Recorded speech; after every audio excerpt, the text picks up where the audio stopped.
हामीलाई धेरै कन्फ्युजन छ खाने तेलको बारेमा, कुन खाने तेल राम्रो कुन नराम्रो। अब यसमा धेरै कुराहरू पत्र पत्रिकामा वा एडभर्टाइजमेन्टमा आउने गर्छ कि यो फलानु तेल राम्रो, यो कोलेस्ट्रोल फ्री, यो जति पनि खान मिल्ने। यो रियलिटीमा के छ त? खाने तेलमा के यस्तो कुरा छ जसले हाम्रो शरीरलाई नराम्रो असर गर्छ? त्यो कुरामा ध्यान दिन जरुरी छ।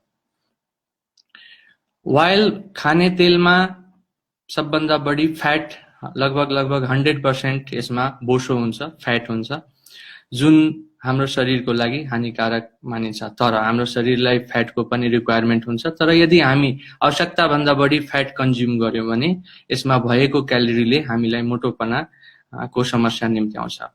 यसमा भएको कोलेस्ट्रोलले, जुन बोसो छ त्यो शरीरमा गएर कोलेस्ट्रोलमा कन्भर्ट हुन्छ र त्यो कोलेस्ट्रोलले रगतमा कोलेस्ट्रोलको मात्रा अनियन्त्रित धेरै दिनसम्म भयो भने रक्तनलीहरूको भित्तामा टाँसिएर ब्लकेजको रूप लिन्छ र यसले हार्ट अट्याक, ब्रेन अट्याक जस्ता प्राणघातक समस्याहरू निम्त्याउन सक्छ। सँगसँगै धेरै चिल्लो खाना खायो भने ग्यास्ट्रिकको समस्या पनि हुने गर्छ। त्यसैले हामीले विचार गर्नुपर्ने कुरा के छ भने यदि हामीले तेलको प्रयोग गर्छौं भने तेलको प्रकृति, कुन तेल खाने, यसको क्वान्टिटी र यसको प्रयोग गर्ने तरिका हाम्रो लागि एकदमै इम्पोर्टेन्ट हुन्छ। तर यो हामीले यसको लागि जब पनि हामी कुनै तेल चुज गर्छौं यसमा के कुरा हेर्नुपर्छ त्यो चाहिँ जान्न जरुरी छ। यसको बारेमा केही साइन्टिफिक नलेज हामीलाई हुन जरुरी छ जसले गर्दा हामीले तेलको सही सिलेक्सन गर्न सक्छौं। कुनै पनि वाइलमा, खाने तेलमा 3 प्रकारका फ्याटहरू हुन्छन्। एउटा स्याचुरेटेड फ्याट जुन स्वास्थ्यको लागि हानिकारक हुन्छ, यसको मात्रा कम हुनु जरुरी हुन्छ। अनस्याचुरेटेड फ्याट जुन स्वास्थ्यको लागि राम्रो हुन्छ, यसमा चाहिँ मोनो अनस्याचुरेटेड फ्याट र पोली अनस्याचुरेटेड फ्याट हुन्छ। पोली अनस्याचुरेटेड फ्याट भन्दा मोनो अनस्याचुरेटेड फ्याट राम्रो मानिन्छ। त्यसैगरी ट्रान्स फ्याटको पनि मात्रा हुने गर्छ। ट्रान्स फ्याट शरीरको लागि अत्यन्तै हानिकारक मानिन्छ। जुन स्याचुरेटेड फ्याट छ भन्दा पनि ट्रान्स फ्याट हानिकारक मानिन्छ। अनस्याचुरेटेड फ्याटले हाम्रो शरीरमा गुड कोलेस्ट्रोल बढाउँछ, यो चाहिँ हाम्रो शरीरको लागि राम्रो मानिन्छ। तर यो खाने तेल जुन छ यो वनस्पतिबाट प्राप्त हुने तेल हो। वनस्पतिबाट प्राप्त हुने सम्पूर्ण कुरा स्वास्थ्यको लागि राम्रो मानिन्छ। यसमा चाहिँ जुन फ्याट हुन्छ त्यो पनि राम्रो हुन्छ। तर किन खाने तेलको प्रयोग, यो वाइलको प्रयोग बढी गर्नु हुँदैन, यसको यो चाहिँ जान्न जरुरी छ। किनभने वाइलको प्रयोग बढी गरियो भने यसले चाहिँ जुन क्यालोरी बढाउँछ, कोलेस्ट्रोल बढाउँछ र वाइल आफैमा यदि हामीले यसलाई धेरै बेरसम्म यदि हिट गर्यो भने यो जुन अनस्याचुरेटेड फ्याट हुन्छ, जुन गुड कोलेस्ट्रोलको रूपमा हुन्छ, यो चाहिँ ब्याड कोलेस्ट्रोलमा कन्भर्ट हुन सक्छ र यसले हाम्रो शरीरलाई उल्टै हानि गर्न सक्छ। अब यसपछि एउटा इम्पोर्टेन्ट कुरा जान्नुपर्ने ओमेगा 3 को कन्टेन्ट। कुन तेलमा ओमेगा 3 फ्याटी एसिड बढी छ? जस्तै एक्जाम्पलको लागि तोरीको तेलमा ओमेगा 3 फ्याटी एसिड बढी हुन्छ जसले हार्टमा ब्लकेजको सम्भावनालाई घटाउँछ। ओमेगा 6 जुन फ्याटी एसिड हुन्छ, यदि यसको कन्सन्ट्रेसन तेलमा बढी भयो भने यसले हार्टमा नराम्रो असर गर्छ। ओलिभ ओइल भन्दा सरसोको तेलमा ओमेगा 3 को कन्टेन्ट बढी भएको देखिन्छ। तेलमा हुने एउटा अर्को इम्पोर्टेन्ट कुरा हामीले बुझ्नुपर्ने स्मोक पोइन्ट। जब हामी खाना पकाउने बेलामा तेल प्रयोग गर्छौं त्यसलाई जब हामीले हिट आगोमा तताउँछौं केही बेरपछि त्यसमा धुवाँ जस्तो आउँछ, त्यो पोइन्टलाई स्मोक पोइन्ट भनिन्छ। यदि स्मोक पोइन्ट पुगिसकेपछि जुन तेलमा जुन केमिकल परिवर्तनहरू, रासायनिक परिवर्तन हुन थाल्छ, त्यो परिवर्तनले त्यसमा विभिन्न किसिमका टक्सिनहरू र टक्सिक प्रोडक्ट्सहरू रिलिज हुन्छ जसले शरीरमा हामी जब त्यो खाना खान्छौं यसले हानि पुर्याउन सक्छ। त्यसैले कुन तेलको स्मोक पोइन्ट कति छ यसले पनि त्यो तेलको क्वालिटी देखाउँछ र यसले शरीरलाई कति हानि गर्छ गर्दैन त्यो कुरामा पनि भर पर्छ। त्यसले हामीले स्मोक पोइन्टको बारेमा पनि बुझ्न जरुरी छ र बढी हिट गरियो भने त्यो एल्डिहाइड टक्सिनहरू रिलिज भएर यसले शरीरलाई हानि पुर्याउन सक्छ। अब हामीले तेलको बारेमा कुरा गर्दाखेरि सबभन्दा बढी हामीले सुनेको सबभन्दा राम्रो यो पत्र पत्रिकाले, लिटरेचरले देखाएको सबभन्दा राम्रो ओलिभ ओइललाई मानिन्छ। ओलिभ ओइल अब हाम्रो समाजमा प्रचलित होइन, यो पश्चिमी राष्ट्रहरूमा बढी यो प्रयोगमा छ र यो साधारण तेल भन्दा कम्तीमा 3-4 गुणा महँगो हुन्छ। त्यसैले ओलिभ ओइलमा के यस्तो कुरा छ कि यो सबभन्दा राम्रो तेलमा गनिन्छ। यसमा मोनो अनसेचुरेटेड फ्याट जुन गुड कोलेस्ट्रोल उत्पादन गर्छ त्यो बढी हुन्छ, यसमा सेचुरेटेड फ्याट कम हुन्छ, तर यसमा ओमेगा 6 को मात्रा बढी र ओमेगा 3 को मात्रा यसमा कम भएको देखिन्छ। यसको स्मोक पोइन्ट पनि राम्रै मानिन्छ। त्यसैले ओभरअल हेर्दाखेरि ओलिभ ओइल एउटा राम्रो तेल हो खानाको लागि, तर हामीले व्यवहारिक पक्ष र फाइनान्शियल कुरालाई पनि ध्यानमा राख्दाखेरि यो अत्यधिक महँगो भएको कारणले यही ओलिभ ओइल नै खान जरुरी छ कि छैन त्यसको विषयमा अलि छलफल गर्न जरुरी मलाई लाग्छ। अब सरसोको तेलको कुरा गरौँ। सरसोको तेलमा यसको स्मोक पोइन्ट ओलिभ ओइल भन्दा राम्रो छ भन्नाले यसमा तुरुन्तै यसले टक्सिन रिलिज गर्दैन। यसमा पाइने मोनो अनसेचुरेटेड फ्याट यो पनि ओलिभ ओइलको कम्पेरिजनमा छ। त्यसपछि यसमा ओमेगा 3 फ्याटी एसिड जुन मुटुको लागि राम्रो मानिन्छ, यसमा चाहिँ सरसोको तेलमा तोरीको तेलमा यो बढी छ, ओलिभ ओइल भन्दा बढी छ। भन्नाले केमिकल संरचनाको कुरा गर्दाखेरि ओलिभ ओइल र मस्टर्ड ओइल अलमोस्ट बराबर छ।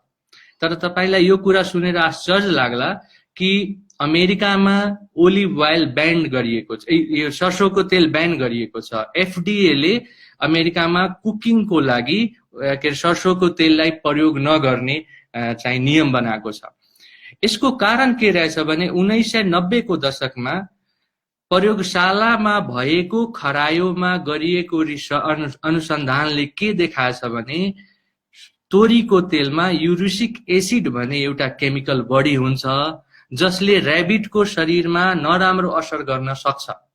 तर मानवमा यसको प्रयोग भएको छैन। ह्युमन बडीमा यसको कुनै रिसर्च कुनै प्रमाण छैन। खाली त्यो र्याबिटको रिसर्चको आधारमा यसलाई ब्यान गरिएको छ।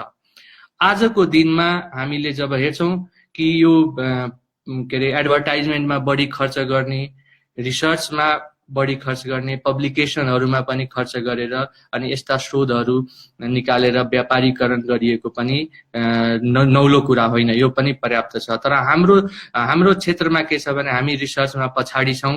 हामीले यो प्रुभ गर्न सक्दैनौं कि सरसोको तेल सबभन्दा बेस्ट हो, तोरीको तेल सबभन्दा बेस्ट, हामी यो प्रुभ गर्न सक्दैनौं। तर हामीसँग सबभन्दा ठूलो आधार एउटा के छ भने 20 वर्ष 30 वर्ष अगाडिको कुरा गरौं, जबकि यो सनफ्लावर ओइल, ओलिभ ओइल कुनै चर्चामा पनि थिएन। 40 वर्ष अगाडि नेपालमा, भारतमा या सार्क कन्ट्रीजहरुमा मुटु रोगी कति थिए? एकदमै कम थिए मुटु रोगीहरु, किनभने हाम्रो पूर्वज कालदेखि नै हामी तोरीको तेल, हामी सरसोको तेल हामी प्रयोग गर्छौं। हाम्रो लागि त्यही सबभन्दा ठूलो प्रमाण हो, हाम्रो लागि त्यही सबभन्दा ठूलो रिसर्च हो जस्तो मलाई लाग्छ। मैले एज अ डाक्टर भएर एज अ वैज्ञानिक तथ्यलाई स्वीकार गर्नुपर्छ। तर यो पनि तथ्य बुझ्नुपर्छ कि ह्युमन बडीमा अहिलेसम्म सरसोको तेल नराम्रो भनेर प्रमाणित गरिएको छैन। एम्सका डाक्टरहरुको नेतृत्वमा इन्डियामै यसको स्टडी भएको छ, जसले चाहिँ ओमेगा 3 फ्याटी एसिड बढी भएको कारणले यो स्वास्थ्यको लागि, मुटुको लागि राम्रो पनि हुन सक्छ भन्ने पनि रिसर्चमा आएको छ। यदि शुद्ध तोरीको तेल यदि पाइयो भने, एभाइलेबल छ भने, त्यो भन्दा राम्रो विकल्प हाम्रो लागि अरु कुनै छैन जस्तो मेरो लाग्छ। यो सबै कुरालाई अध्ययन गर्दाखेरि लाग्छ। त्यसैगरी सनफ्लावर तेलको बारेमा कुरा गर्दाखेरि यसमा पनि सबै कुरा जस्तै अनसेचुरेटेड फ्याट बढी छ, तर यसमा मोनो भन्दा पोली सेचुरेटेड अरूको तुलनामा बढी छ। ओमेगा 3 यसमा एकदमै कम हुन्छ। स्मोक पोइन्ट पनि यसको अरू तेलहरूको कम्पेरिजनमै छ। त्यसले सनफ्लावर ओइल पनि राम्रै तेल हो, तर यसको दुईटा ठूलो नराम्रो पार्टहरू पनि छ। सनफ्लावर ओइललाई रियुज गर्न मिल्दैन र यसलाई रिपिट हिट गर्दाखेरि के हुन्छ भने कुनै तेल तपाई प्रयोग गर्नुभयो, फेरि त्यसलाई प्रिजर्भ गरेर फेरि रिपिट युज गर्नुहुन्छ भने त्यसमा एक किसिमको एल्डिहाइड टक्सिन उत्पादन हुन्छ, जसले हार्टमा ब्लकेज निम्त्याउन सक्छ र क्यान्सर समेत यसले ल्याउन सक्छ। त्यसैले यो सनफ्लावर ओइल जुन हामी रेस्टुरेन्टमा, होटेलहरुमा खान्छौं, प्राय सनफ्लावर ओइल युज गरिएको हुन्छ र तेल प्रयोग गरिसकेपछि त्यो छानिन्छ र फेरि प्रयोग जुन हुन्छ यो चाहिँ स्वास्थ्यको लागि एकदमै खतरनाक हुन सक्छ। त्यसैले मैले बारम्बार त्यही कुरा भन्छु कि बाहिर गएर निर्धक्कसँग खाना खानु, कस्तो तेलमा कसरी पकाइएको छ त्यो हामीलाई थाहा हुँदैन र हामी निर्धक्कसँग खान्छौँ अनि हामी ठुलो स्वास्थ्य समस्या हामी निम्ताइराखेका हुन्छौँ। अरू तेलहरूको कुरा गर्दाखेरि लगभग उस्तै देखिन्छ, तर यसमा कोकोनट ओइलमा सेचुरेटेड फ्याट बढी भएको कारणले कोकोनट ओइल चाहिँ प्रयोग गर्नु हुँदैन। भेजिटेबल घी, वनस्पति घिउमा ट्रान्स फ्याट अत्यधिक भएको कारणले यो कहिले पनि थोरै एमाउन्ट पनि वनस्पति घिउ प्रयोगमा हुनु हुँदैन। यो मुटु रोग लगाउनको जोखिम अत्यन्तै बढाउँछ। जहाँसम्म हामीले गाई र भैँसीको दुधको कुरा छ, यसमा पनि सेचुरेटेड फ्याट बढी हुन्छ र सकेसम्म यसको प्रयोग पनि गर्नु हुँदैन।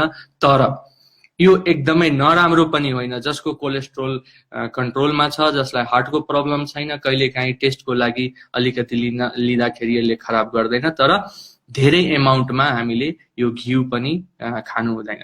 सबभन्दा इम्पोर्टेन्ट कुरा यदि हामी गर्छौँ भने कन्क्लुजनमा यो तेल भनेको यो तेल राम्रो यो तेल नराम्रो भन्दा पनि हामीले तेलको एमाउन्ट कम गर्न जरुरी छ। जुन तेल हामी प्रयोग गर्छौँ त्यसको एमाउन्ट एकदमै कम हुनुपर्छ। त्यसपछि यसको कुकिङ गर्ने तरिका, यदि हामीले ओभर हिट गर्छौँ, त्यो तेललाई बार बार युज गर्छौँ, रिपिट युज गर्छौँ, त्यो चाहिँ नराम्रो कुरा हो। तेललाई हामीले धेरै तेल प्रयोग गर्नु र फ्राई गर्नुमा अर्को नराम्रो कुरा के रहेछ भने यो जुन गुड फ्याट यो ब्याड फ्याटमा कन्भर्ट हुन्छ। त्यसै गरी जुन खाने कुरा छ, मानव एकछिनको लागि हामी माछा डिप फ्राई गरेर खान्छौँ, माछामा गुड फ्याट हुन्छ, यसले शरीरलाई राम्रो गर्छ। तर यो गुड फ्याटलाई धेरै हामी हिट गर्यौँ भने त्यो ब्याड फ्याटमा कन्भर्ट हुन्छ, सेचुरेटेड फ्याटमा कन्भर्ट हुन्छ। आलु स्टार्च जुन हुन्छ, प्लान्टबाट आउने वनस्पतिबाट आउने स्टार्च, यो हेल्थको लागि राम्रो हो। तर हामी यसलाई डिप फ्राई गर्यौँ भने, धेरै बेर भुट्यौँ भने त्यो चाहिँ फेरि शरीरको लागि हानिकारक पदार्थमा कन्भर्ट हुन्छ। त्यसैले तेल आफैमा नराम्रो होइन, तर यसको अत्यधिक प्रयोग नराम्रो हो। यसले तरकारीलाई, जुन हामीले खानेकुरालाई पनि यसले धेरै फ्राई गरेर त्यो खानेकुरामा भएको राम्रो कुरा पनि यसले चाहिँ राम्रो कुरालाई पनि यसले नराम्रोमा कन्भर्ट गर्न सक्छ। त्यसै गरी तेलको कम प्रयोग गर्नको लागि जुन माइक्रो ओभेनको यदि प्रयोग गर्न सकिन्छ भने त्यो हामीले कोसिस गर्नुपर्छ कि जति हुन्छ अल्टरनेटिभ तरिकाले कि हामीले कम हिट गर्ने, थोरै बेरसम्म हिट गर्ने, थोरै फ्राई गर्ने र यसलाई चाहिँ धेरै तेलको प्रयोग नगर्ने। यो कुराहरूमा यदि हामी ध्यान दियौँ भने, किनभने यो तेलको प्रयोग हामीले प्रत्येक दिन धेरैचोटि गर्नुपर्ने हुन्छ र यो थोरै थोरै एमाउन्टमा पनि हाम्रो शरीरमा यसको चाहिँ दुर्गामी असर हुन सक्छ। त्यसैले आफूलाई सजिलो लाग्ने मलाई लाग्छ। निष्कर्षमा मैले भन्दाखेरि सबभन्दा राम्रो यदि हामीले तोरीको तेल, शुद्ध तोरीको तेल मिलबाट नै यदि हामीले प्राप्त गर्न सक्यौँ भने त्यसको पनि उचित अर्थात् कम प्रयोग गर्यौँ भने त्यो नै सबभन्दा राम्रो हुन सक्छ स्वास्थ्यको लागि। अर्को एपिसोडमा म शारीरिक गतिविधिको बारेमा चर्चा गर्नेछु। धन्यवाद, नमस्कार।